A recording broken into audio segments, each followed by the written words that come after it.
One of the things that always stood out to me about the Wayfarer case is how much they told the truth. I know that sounds silly, but they told the truth all the way through. And Blake Lively's own evidence at every turn showed that they told the truth. And so, what I'm going to be doing in the next few videos is just revisiting their amended complaint, the one that got ultimately dismissed. Let's go into it. Consolidated Plaintiffs Defendants Wayfarer Studios LLC, Justin Baldoni, Jamie Heath, It Ends With Us Movie LLC, Melissa Nathan, Jennifer Abel, and Steve Sarwitz, collectively the Wayfarer parties, for their first amended complaint against Consolidated Defendants Ryan Reynolds, Leslie Sloan, Vision PR Inc., and the New York Times Company, collectively the Lively parties, allege as follows. General allegations. The following is not a story the Wayfarer parties ever wished to tell. Unfortunately, Blake Lively has unequivocally left them with no choice. Not only to set the record straight in response to Lively's accusations and the New York Times Company's maliciously and recklessly propagated falsehoods, but also to put the spotlight on the parts of Hollywood that they have dedicated their careers to being the antithesis of. That task was always going to be an uphill battle. They never imagined they would encounter it to this degree. Had Lively chosen to merely ride out the self-inflicted press catastrophe she faced in August 2024, the public would likely have moved on and never known the truth about her. They would have never known that she deliberately and systematically robbed the Wayfarer parties Justin Baldoni and Wayfarer Studios LLC of their movie.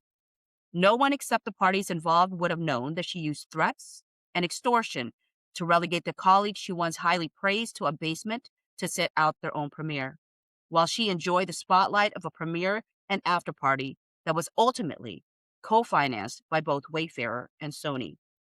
She would have gotten away with these things and more because Baldoni, focused entirely on seeing the film succeed, would have held his tongue as he had through the year and a half that Lively tormented him, his family, and his partners.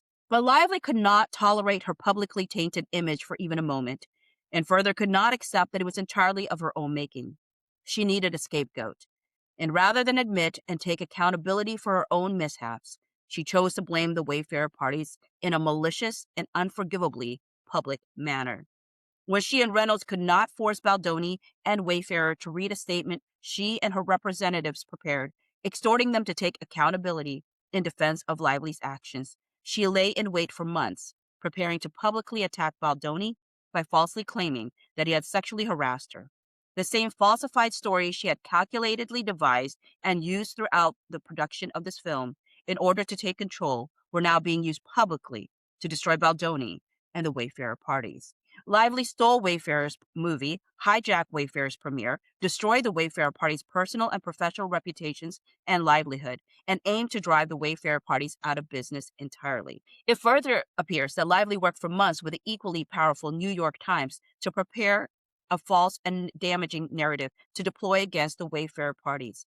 Not surprisingly, Lively prepared an administrative complaint with the Civil Rights Department in California, the CRD complaint, in an attempt to use the litigation privilege to shield her behind-the-scenes conspiracy with the New York Times. But upon information and belief, the CRD complaint was filed only after the Lively party spent months feeding falsehoods to the New York Times, intending that they be disseminated to damage the Wayfarer parties. Lively delivered the CRD complaint to the Wayfarer parties over the Christmas holiday, and rather than promptly file a lawsuit, Lively, on information and belief, leaked the typically private CRD complaint to the public, utilizing the New York Times as a conduit for her revenge. This CRD complaint, and upon information and belief, the false information delivered to the New York Times before the CRD complaint was filed, was rife with lies and doctored evidence.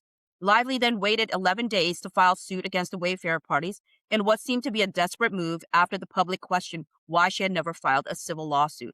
On information and belief, Lively never intended to file a civil lawsuit, which would have triggered the Wayfarer party's right to discovery, including obtaining evidence and deposing Lively under oath. By the time Lively actually filed a lawsuit against the Wayfarer parties, the damage to the Wayfarer parties was done by virtue of Lively's months of colluding with the New York Times on a false and malicious narrative, unshielded by any privilege. Make no mistake, these actions were deliberate. The Wayfarer parties now have no choice but to fight back armed only with the truth and the mountain of concrete evidence disproving Lively's allegations.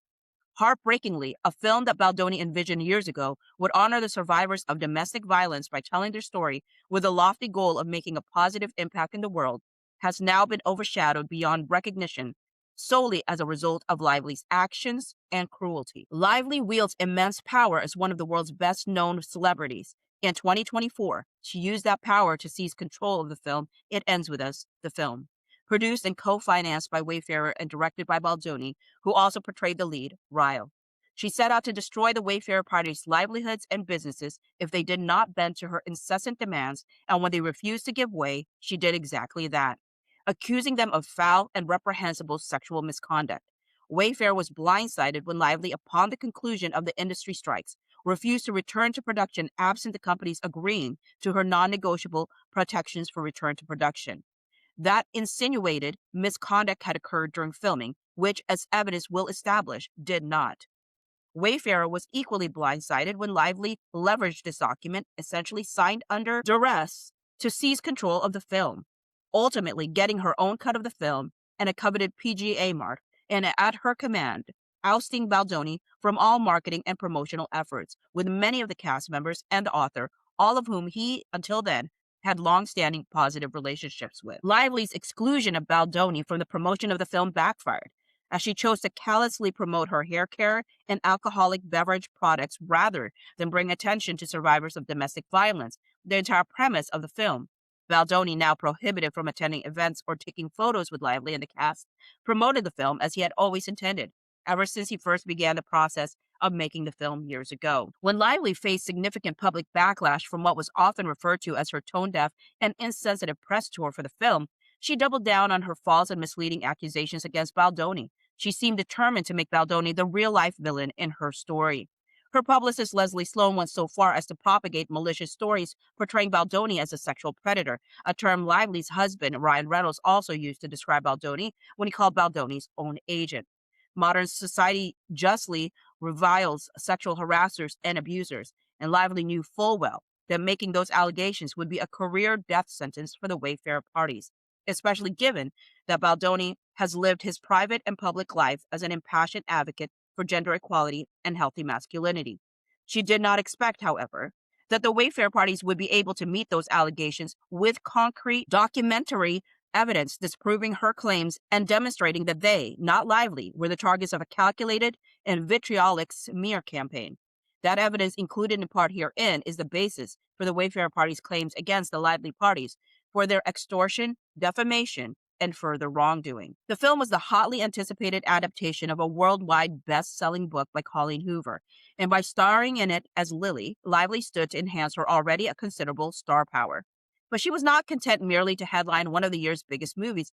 Instead, apparently driven by overweening ambition and a need for control, Lively eventually leveraged her power as a wealthy celebrity to wrest the reins from her co-star and the film's director, Baldoni, insisting on total control over every aspect of the film she could get her hands on, from wardrobe to marketing strategy to music, even creating her own cut of the film. Not only did Lively's power play cost numerous people their jobs, but at every turn, her wrong-headed creative decisions reflected her fundamental lack of understanding of the book the film was based on. This came as no surprise to her worried colleagues, given that even well into production, Lively had not even read the book. September 14, 2023, text message from Baldoni to Heath. After rereading the book, which had 150 pages to build the relationship, we have combined scenes to heighten the stakes for Ryle in pursuit of Lily, utilizing humor and his desire to sleep with her. While I understand Blake's reasons for not wanting to read the book does a very good job in getting in Lily's mind during her interactions with Ryle and setting up the why behind her attraction to him, which ultimately helps us understand why she stays in the end. Lively's disastrous marketing efforts and tone-deaf press interviews and appearances backfired and led to widespread criticism of Lively's promotional approach to the film's highly sensitive focus on domestic violence. Past videos of Lively's resurfaced online videos that appear to solidify public perception that Lively was an insensitive mean girl who cared more about peddling her products than acknowledging the domestic violence survivor community. Social media commentators quickly pointed out that her tie-in of her alcoholic beverages was in particularly poor taste, given the World Health Organization estimates that 55% of domestic violence incidents are linked to alcohol. Unbelievably, Lively made this harmful and irresponsible message worse by naming a drink at her premiere after party, While You Wait, after the character who committed domestic violence in the film. The suggestion that Wayfarer caused the online backlash against her is absurd, given the evidence of her own insensitivity. Sadly, this backlash could have been avoided had she not refused to meet with the film's domestic violence partner organization, NoMore.org, as Baldoni had offered. Even a brief visit to their website or a simple online search would have readily uncovered this and other information on the topic of domestic violence. Meanwhile, Baldoni, whom Lively herself had ensured was excluded from participating in her marketing efforts, was safeguarded from this backlash as he focused on amplifying the voices of those affected by domestic violence, as originally intended when he reached out to author Colleen Hoover 5 years earlier and documented by his partnership with NoMore.org dating back to 2022. Baldoni's sincere efforts were well received, even more so in contrast with Lively's campaign to downplay the premise of the film and sell hair care and alcohol products.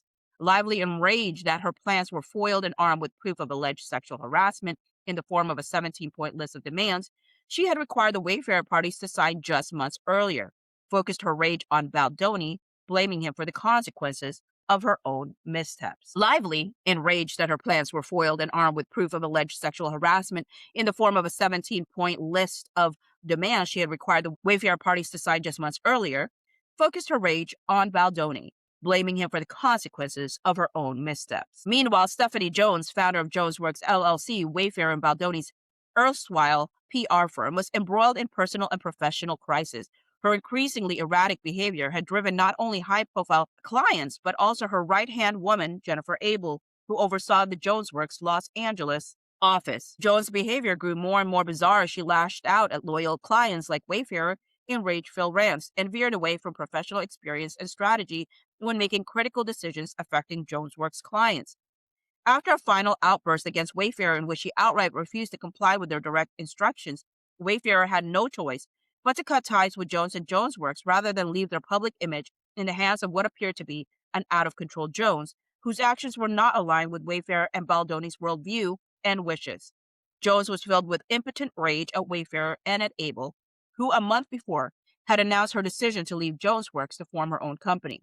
Jones saw an opportunity for revenge. She took it. On information and belief, Jones, Lively, Reynolds, and Leslie Sloan, Lively's publicist, and others concocted a plan whereby Jones would seize Abel's phone upon her departure and mine it for the messages that, stripped of context, could be used to concoct a false narrative that the disastrous press coverage of Lively's callous and opportunistic comments and the public reaction to those comments were not Lively's fault at all, but the result of a calculated, though in reality non-existent, smear campaign by Baldoni and his team.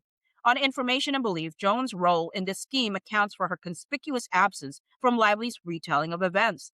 The Wayfarer parties are informed and believe that the Lively parties have been working in concert since at least August 21, 2024, when Sloan boasted to Nathan that she had seen her text and that Nathan would soon be sued. Though Lively claimed Baldoni was the one smearing her, the reality is that it was Lively and her team who carefully planned and implemented a vile smear campaign against Baldoni and Wayfarer to deflect attention and blame for Lively's disastrous misjudgments. Lively would recast herself as the long-suffering martyr by portraying Baldoni and Wayfarer as her persecutors, the masterminds behind a smear campaign that evidence will show did not exist. Sloan of Vision PR was all too willing to carry out the strategy, especially once armed with ammunition by Jones, who was bent on revenge against her ex-employee and former client. Shortly after the film's premiere and the public backlash against Lively, together with her husband, Ryan Reynolds, demanded through their talent agency, which also represented Wayfarer and Baldoni, that the Wayfarer parties publicly apologize for so-called mistakes during productions in order to deflect the avalanche of negative media coverage of Lively. Reynolds and Lively drafted a statement and demanded that Baldoni, Wayfarer, and Heath issue that statement, requiring them to apologize to the public and fall on their sword, despite having done nothing wrong, or else the gloves would come off. Multiple WME executives acknowledged that in their experience, Lively and Reynolds' threats were not to be taken lightly, though admitting to false, vague, and unspecified mistakes would be tantamount to admitting to career-ending misconduct. Baldoni, Wayfarer, and Heath refused to apologize for sins they had never committed. They took a stand knowing full well that Lively and Reynolds would bring the full might of their celebrity artillery against them, and that is precisely what happened. Live Lively, working with her husband, her publicist, and Jones, among others, set out on a campaign to tar and feather the Wayfarer parties in the press. They conspired and worked in concert with the New York Times to put out a blockbuster news report as devastating as it was false. They advanced a fabricated narrative in the press that the Wayfarer parties had sexually harassed Lively, then embarked on a calculated and malicious smear campaign to destroy her reputation as retaliation for daring to complain about the harassment. The Lively parties laid their trap carefully over a period of months before springing it all at once on the eve of the winter holidays. Just as plainly, they knew full well that their claims were entirely baseless because their own wrongfully obtained evidence proved that neither the alleged sexual harassment nor the accompanying smear campaign against Lively ever existed. Yet Lively moved forward with her plan with ruthless precision, doubling down in the face of abundant evidence, casting doubt on the veracity of her story. Lively even went so far as to serve her lawsuit on the Los Angeles-based defendants as they evacuated their homes in the midst of devastating fires engulfing their city.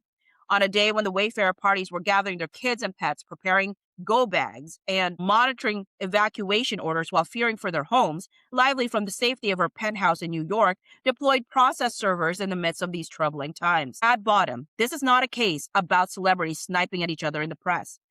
This is a case about two of the most powerful stars in the world deploying their enormous power to steal an entire film right out of the hands of its director and production studio.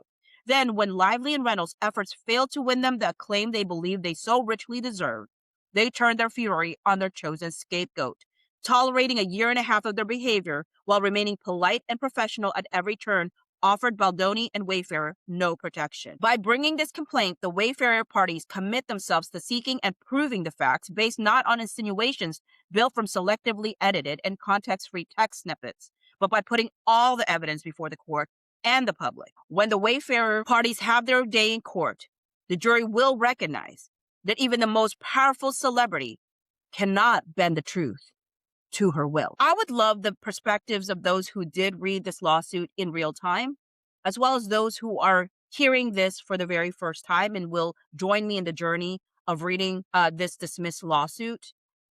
And I just want to know your thoughts. What stands out to you? What stood out to you before?